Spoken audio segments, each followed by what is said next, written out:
રાજસ્થાનના પાલી ખાતેથી સુરત શહેરમાં એમડી ડ્રગ્સ વેચાણ કરવા આવનાર બે ઇસમોને 25.29 ગ્રામ એમડી ડ્રગ્સના જથ્થા સહિત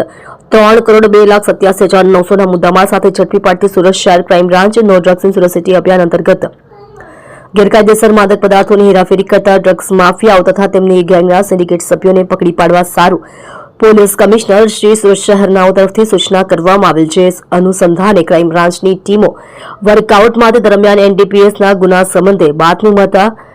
બાતમીને ગંભીરતાથી ધ્યાને રાખી સફળ રેડનું આયોજન કરેલ. ક્રાઇમ બ્રાન્ચના પોલીસ અધિકારી કર્મચારીઓએ તારીખ 11/10/2025ના રોજ ગોડાદરા વિસ્તારમાં આવેલ મિડાસ સ્ક્વેર કોમ્પ્લેક્સની ઓય હોટલમાંથી આરોપીઓ આકિબ જાવેદ ખાન, સલીમ ખાન, જાવેદ ખાન તથા દિનેશ ચોદારામ જાટ નાઓને ગેરકાયદેસર માદક પદાર્થ એમડી ડ્રગ્સ કુલ વજન 25.29 ગ્રામ, કિંમત ₹2,52,900 તથા મોબાઈલ ફોન નંગ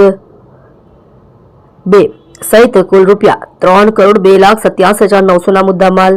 સાથે ઝડપી પાડવામાં આવેલ છે. પકડાયેલા આરોપીઓએ આ એમડી ડ્રગ્સનો જથ્થો રાજસ્થાનના પાલી જિલ્લાના ચોપડાનો રહેવાસી રાજુ બિશ્નોઈ નામના ઈસમ પાસેથી ખરીદી કરી